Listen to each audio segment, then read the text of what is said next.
Actor का face हो गया, वॉइस हो गई, नाउ बॉडी। बहुत बड़ा कंफ्यूजन। बॉडी क्या? माचो मैन, डम्बल्स, ये वो, नथिंग, ये सब कुछ नहीं है। फेस में क्या है? फेस में एक्सप्रेशंस हैं या नहीं, इमोशंस कैरी करने की एबिलिटी है या नहीं, इमोशंस का फ्लो कैसा है, उनका डिस्प्ले कैसा है। वॉइस में क्या बैरीटोन वाली वॉइस है? नहीं, इट वॉज अबाउट क्लैरिटी है या नहीं, पिच, इंटोनेशन, डिक्शन की प्रैक्टिस है या नहीं। सेम वे बॉडी, बॉडी कैसी है ये नहीं, बॉडी का बॉडी लैंग्वेज क्या है, जेस्चर्स की समझ कितनी है उस बॉडी से, किस प्रकार की जेस्चर्स, क्या बॉडी लैंग्वेज डिस्प्ले हो पा रहा है, और क्या इसमें फ्लूइडिटी है कि आपके जेस्चर्स फ्लूइड है, चेंज होते हैं, वेरिएशन है, एज पर सिचुएशन है, एज पर टेक्स्ट है, as per the mood of the scene है।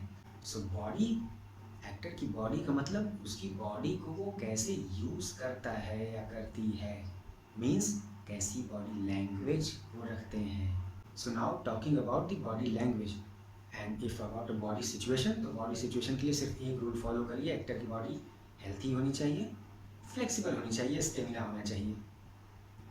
क्योंकि लॉन्ग रहता है, आप स्टेज प्लेस भी कर रहे होते हैं तो 2-2 घंटे का प्ले चलता है, उसके पहले रिहर्सल चलती है, शूट पे जाए, शूट तो और लंबे होते हैं, 7-7, 8-8 घंटे के शूट होते हैं, नाइट में, डे में, धूप में, बारिश में, हर जगह शूट हो रही है। स्टेमिना होनी चाहिए, फ्लेक्सिबिलिटी होनी चाहिए और स्ट्रेंथ भी होनी चाहिए। इन सब के लिए yoga, aerobics, martial arts, sports, gymming, but उतना ही जितना कि रिक्वायर्ड है, ज़्यादा खराब हो जाता है। आजकल ज़्यादा लोग बॉडी के लिए जो है प्रोटीन पाउडर पी के बहुत ज़्यादा जिम कर रहे हैं, उसमें क्या बॉडी स्टिफ हो जाती है। एक मोनोलॉग लेता हूँ मैं, सर मैं तो आपको गॉडफादर समझता हूँ और इस कंपनी को अपनी ही कंपनी मानता हूँ, तो फिर बताइए कोई अपनी ही कंपनी में कैसे चोरी कर सकता है भला, जबकि आप ये अच्छी तरह से जानते हैं कि मेरे लिए सेल्फ रिस्पेक्ट पैसे से कहीं ज़्यादा बढ़कर इम्पॉर्टेंट है। मैंने तो हमेशा ही इस कंपनी के ग्रोथ और प्रोग्रेस के बारे में ही सोचा है। पिछले 3 सालों में 300% का ग्रोथ हुआ है, लेकिन क्या मेरा पैशन कम हुआ? नहीं। और सिर्फ 5 लाख रुपयों के लिए? सर कंपनी की सारी प्रॉब्लम्स, छोटी हो या बड़ी, अभी तक मैं ही सॉल्व करते आया हूँ और ये प्रॉब्लम भी मैं ही सॉल्व करूँगा, ये मेरा प्रॉमिस है आपको। ठीक है सर, चलता हूँ, बाय। तो ये मोनोलॉग है। इस मोनोलॉग में आप ये देखिए कि बॉडी लैंग्वेज किस टाइप की है और उसके लिए आपको टेक्स्ट का नॉलेज अगर हो जाता है तो। पहली लाइन क्या है कि सर मैं तो आपको गॉडफादर मानता हूँ। Just imagine how the body language should be, common sense apply करके ये देख लीजिए how the body language should be. Sir मैं आपको गॉडफादर मानता हूँ, सर मैं आपको गॉडफादर मानता हूँ, सर मैं आपको गॉडफादर मानता हूँ, सर मैं आपको गॉडफादर मानता हूँ। एक सिंपल सा कॉमन सेंस यहाँ पे निकल कर आ रहा है कि सर मैं आपको गॉडफादर मानता हूँ। एक अर्नेस्ट, एक ऑनेस्टी होगी, एक विनम्रता होगी, एक पोलाइटनेस होगा। तो जब पोलाइटनेस होगी तो बॉडी लैंग्वेज कैसी होती है, और वो एम्प्लॉय भी है तो एक थोड़ा सा उसके अंदर एक हेजिटेशन होगी, एक थोड़ा विश्वास भी होगा, इन सब का मिला जुला एक स्वरूप होगा, एक थोड़ी कन्फ्यूजन होगी, एक डर होगा, सब मिला के होगा। तो वो अपने बॉस से वो चाहता है कि उसका बॉस उसकी बात सुने, उस पर विश्वास करे, तो वो उसको कन्विंस करने की कोशिश कर रहा है। सर मैं आपको गॉडफादर मानता हूँ सर, अपने आप को कन्विंस कराने की कोशिश कर रहा है। तो उसके अंदर जितनी भी ईमानदारी होगी, जितना भी उसके अंदर ऑनेस्टी होगी, उसके साथ वो अपने बॉस को आवाज़ दे रहा है कि सर मैं आपको गॉडफादर मानता हूँ सर। इसके बहुत सारे वेरिएशन हो सकते हैं। कई बार कुछ लोग ज़्यादा रिक्वेस्टिंग मोड में नहीं होते हैं, बल्कि वो उनके पास कन्विक्शन बहुत ज़्यादा होता है, तो उनकी बॉडी लैंग्वेज थोड़ी और ज़्यादा फर्म होती है, बट वो ऑनेस्ट होते हैं। सर मैं आपको गॉडफादर मानता हूँ, बहुत श्योर है वो कि मैं आपको गॉडफादर मानता हूँ। मतलब मैं आपकी इंसल्ट कैसे करूँगा ये छोटी मोटी चोरी वगैरह करके?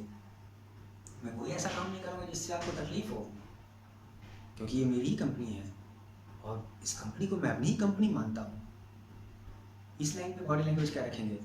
एक तो हो गया बहुत ही ज़्यादा नाटकीय लैंग्वेज की, इस कंपनी को मैं अपनी ही कंपनी मानता हूँ। अब तो वैसी एक्टिंग का ज़माना भी नहीं रहा। इस कंपनी को मैं अपनी ही कंपनी मानता हूँ, ऐसी भी एक्टिंग काम में नहीं आती, क्योंकि ये बॉडी लैंग्वेज फॉल्स है। रियल सी सिचुएशन में आप ऐसा बॉडी लैंग्वेज नहीं रख पाएंगे अपने बॉस के सामने। तो उसमें भी आपको ये फॉलो करना पड़ेगा कि एक ऑनेस्टी, एक politeness, with hesitation, with little confidence also. ठीक है, अगर आप गलत नहीं हैं तो ये सारी चीज़ें आपके अंदर अपने आप आती हैं। आपको डर तो हल्का लग रहा है कि ये क्या सिचुएशन आ गई, भाई मुझ पर चोरी का इल्ज़ाम लग गया, लेकिन आप उतना भी नहीं डर रहे हो कि एकदम आप काँप रहे हो, सर मैं इस कंपनी को अपनी कंपनी मानता हूँ। ऐसा नहीं, आप चोर नहीं हो सर, मैं आपको गॉडफादर मानता हूँ सर, इस कंपनी को मैं अपनी ही कंपनी मानता हूँ। थोड़ा और इसमें वो कन्विंसिंग मोड में जाएगा इंसान, उसको कन्विंस करेगा कि सर ये मेरी ही कंपनी है, मैं इसको अपनी ही कंपनी मानता हूँ, ये मेरा ही एक पार्ट है, मैं यहाँ पे काम करता हूँ। ऐसी भावना उसके मन में आएगी सर, और इस कंपनी को मैं अपनी ही कंपनी मानता हूँ।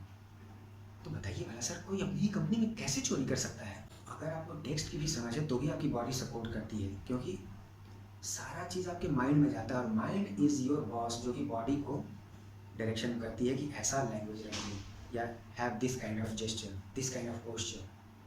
ठीक है, और आज की एक्टिंग में जो माइन्यूट होती है, क्योंकि रियलिज्म हम फॉलो करते हैं, तो उसमें हर चीज़ें एक सबड्यूट लेवल पे होती हैं, क्योंकि अब इतना भी नाटकीय कहीं नहीं होता है। जैसे हमारे घर पे हमारे फादर भी कभी हमसे अगर कुछ पूछताछ करते हैं किसी चीज़ को लेकर, तो हम ऐसा नहीं कि पापा मैंने नहीं किया, मैंने, ऐसा बहुत छोटा बच्चा करेगा जो एकदम ही डर गया हो। आप थोड़े से बड़े हो गए, 20-21 साल के भी, तो आप यूल बी लाइक, थोड़ा तो कॉन्फिडेंस रहेगा ना कि अगर आपने गलती की है तो भी आपकी बॉडी लैंग्वेज भी, नहीं पापा मैंने नहीं किया है। आप कन्विंसिंग की मोड में जाएंगे कि नहीं मैंने नहीं किया है। आपके अंदर जो कमियां हैं उसको और आप ओवर कॉन्फिडेंस से पूरा करने की कोशिश करेंगे, है ना? तो आपकी बॉडी लैंग्वेज वहाँ पे ज़्यादा निकल के आएगी, आप ज़्यादा इमोशन दिखाएंगे। लेकिन अगर आपने वो गलती नहीं की है तो you will be more confident, और आपकी बॉडी लैंग्वेज फर्म होगी। नहीं पापा मैंने नहीं किया, नहीं पापा मैंने नहीं किया, नहीं है, मैंने नहीं किया ये, है ना? Something like this.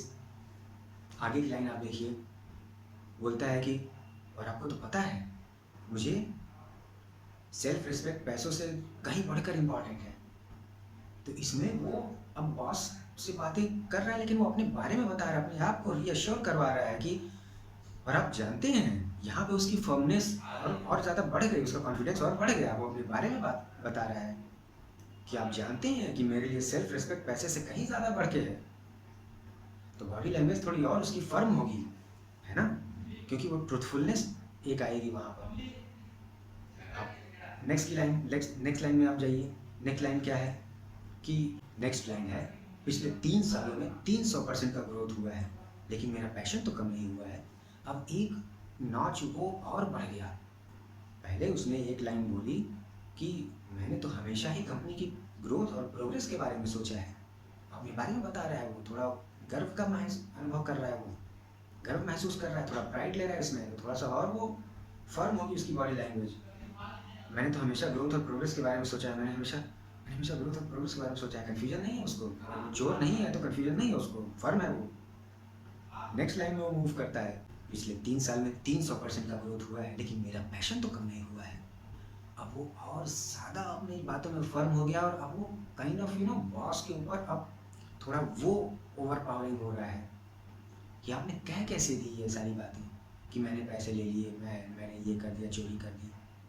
थोड़ा और ओवर पावरिंग हो गया by giving another justification, another example of his honesty, कि पिछले 3 सालों में 300% का ग्रोथ हुआ है, लेकिन मेरा पैशन कम नहीं हुआ है। और चढ़ गया बंदा यहाँ पर। तो बॉडी लैंग्वेज में थोड़ी और फर्म तो होगी ही, लेकिन उसके अंदर एक भावुकता आ जाएगी।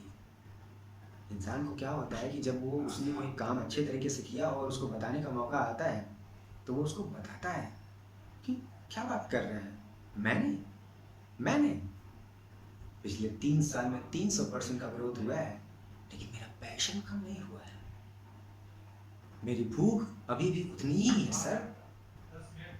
नेक्स्ट लाइन वो बोलता है, और सिर्फ 5 लाख रुपए के लिए। उसको थोड़ा चोट भी लगती है यहाँ पे, सिर्फ 5 लाख रुपए के लिए, सिर्फ 5 लाख रुपए के लिए मेरी इन सारी चीज़ों को भुला दिया आपने। तो यहाँ पे बॉडी लैंग्वेज फर्म तो है ही, थोड़ा सा उसके अंदर एक अपने प्रति एक अपने लिए एक रोना आएगा उसको, और सिर्फ 5 लाख रुपए के लिए। लेकिन नेक्स्ट लाइन है, ठीक है सर, अभी तक इस कंपनी की सारी छोटी मोटी प्रॉब्लम मैं ही सॉल्व करता आया हूँ, और ये प्रॉब्लम भी मैं ही सॉल्व करूँगा। जितनी भी हलचल चल रही थी वो सब खत्म हो गई, और वो एक डिसीजन पर पहुँचने वाला है। और जब डिसीजन पर इंसान पहुँचने वाला होता है तो और अगर पहुँचने वाला होता है, उसको 100% यकीन है, श्योर है, अगर वो कॉन्फिडेंट है, तो वो और स्टिल हो जाएगा, रुक जाता है, उसको मूव करने की ज़रूरत नहीं होती है। आप ये अपनी लाइफ में देखिएगा ऑब्जर्व करके, ठीक है पापा, ठीक है पापा, मैं आपको पास होकर दिखाऊंगा, मैं आपको क्लास में टॉप करके दिखाऊंगा, मैं आपका नाम रोशन करूंगा। You get more solid, stillness आ जाती है, आपकी बॉडी में एक ठहराव आ जाता है, स्थिरता आती है। इस हिसाब से नेक्स्ट लाइन ली जाएगी। ठीक है सर, अभी तक इस कंपनी में सारी छोटी मोटी प्रॉब्लम मैं ही सॉल्व करता आया हूँ, और ये वाली प्रॉब्लम भी मैं ही सॉल्व करूँगा, ये मेरा प्रॉमिस है आपको। And next is paying regards. Next सारी बातें खत्म हो गई, चलता हूँ सर, बाय। क्योंकि इतने सालों का रिलेशन तो है ही, सारी बात उसने कर दी, अपने बारे में सफाई पेश कर दी, अपने ईमानदारी और बेगुनाही का सबूत पेश कर दिया, उसने एक निश्चय भी कर लिया, एक निर्णय भी कर लिया, बॉस को सुना भी दिया, उसकी विन हो चुकी है और वहाँ से वो निकल रहा है। तो रिलेशन तो है ही ना बॉस और एम्प्लॉय का, इतने दिनों का, इतने टाइम का। सो ही इज़ माइंड। ठीक है सर, चलता हूँ सर, बाय। अब चलता हूँ sir, bye. Doesn't look nice. Acting में क्या है कि चीज़ें अच्छी भी लगनी चाहिए, सिर्फ सत्य से ही काम नहीं चलता है, सत्य में शिवम और सुंदरम भी जुड़ा हुआ है, सुंदर भी होना चाहिए। ठीक है, सत्यम ब्रूयात प्रियम ब्रूयात, न ब्रूयात असत्यम प्रियम, या सत्यम अप्रियम भी। ठीक है, जो बोलिए सच बोलिए, लेकिन ऐसा सच मत बोलिए जो किसी इंसान को बहुत ही कड़वा लग जाए, उसके दिल को दुख पहुंच जाए। ठीक है, एक्टिंग बहुत महान चीज़ है यार। एक्टिंग आप अगर पढ़ते हो ना, तो आप दुनिया का हर एक सब्जेक्ट पढ़ सकते हो, हर एक सब्जेक्ट। फालतू में लोग बहुत बदनाम करके रखते हैं इसको, नाटक नौटंकी का नाम देते हैं, बट बहुत ज़बरदस्त चीज़ है, इसको अपने आप में परफेक्ट आर्ट बोला गया है। इसमें संगीत भी है, इसमें पोइट्री भी है, इसमें पेंटिंग भी है, इसमें स्कल्पचरिंग भी है, इसमें स्टोरी टेलिंग भी है, इसमें फिलॉसफी भी है, इसमें स्पिरिचुअलिटी भी है, इसमें साइंस भी है, मैथ भी है, आर्ट्स भी है, स्पीकिंग है, कम्युनिकेशन है, साइकोलॉजी है, सोशियोलॉजी है, एंथ्रोपोलॉजी है, हर कुछ है। लेकिन ये सब, इन सब का मज़ा उसी को आएगा जो इसमें एंटर करके और अपने आप को इसमें डुबा दे, डूब जाए इसके रस में, इसके मज़े में, फिर देखो। ठीक है, ओके, बॉडी लैंग्वेज की बात हम कर रहे थे।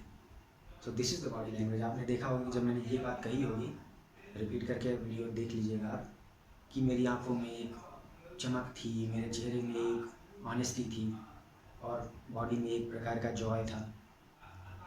ऑब्जर्व करिए ये सारी चीज़ें, आप अपने दिन भर में ऑब्जर्व करिए। एक सीसीटीवी कैमरा जैसा ऑन हो जाता है एक्टर के आंखों में, वो हर एक चीज़ को ऑब्जर्व करता है, खुद को भी ऑब्जर्व करता है, कैमरा उसका इधर भी घुमा रहता है, खुद को भी ऑब्जर्व करता है कि कैसा बॉडी लैंग्वेज हो जाता है, कैसा जेस्चर हो जाता है जब हम कुछ बोलते हैं, जब हम कुछ सोचते हैं, जब हम किसी सिचुएशन में पड़ते हैं। ठीक है, और बॉडी लैंग्वेज की प्रैक्टिस भी आप वो नवरस से आप कर सकते हैं। ठीक है, लव, प्राइड, याद है वो वाला नवरस लीजिए, और बॉडी एक्सप्रेशन की, बॉडी लैंग्वेज की प्रैक्टिस से कर सकते हैं कि प्राइड में क्या होता है, सैडनेस में क्या होता है, शोल्डर्स तक झूल जाते हैं, लव में क्या होता है, you are happy, you are joyful, bliss, body is relaxed, anger, everything is tensed, even your shoulders, your clench, fist clenched. Surprise me, your body language is more static. स्थिर हो जाते हैं आप, जड़ हो जाते हैं. ओके, सो बॉडी लैंग्वेज की प्रैक्टिस भी आप नॉरस से कर सकते हैं, बशर्ते कि करें. वैसे मज़ा तो बहुत आता है जब उसका चस्का लग जाता है तो बॉडी लैंग्वेज में आज के लिए इतना ही. कोई भी क्वेश्चन है आपका, कोई भी डाउट है, कमेंट में लिखिए एंड मैं पर्सनली हर एक मैसेज का रिप्लाई करूँगा. Okay, so thank you very much.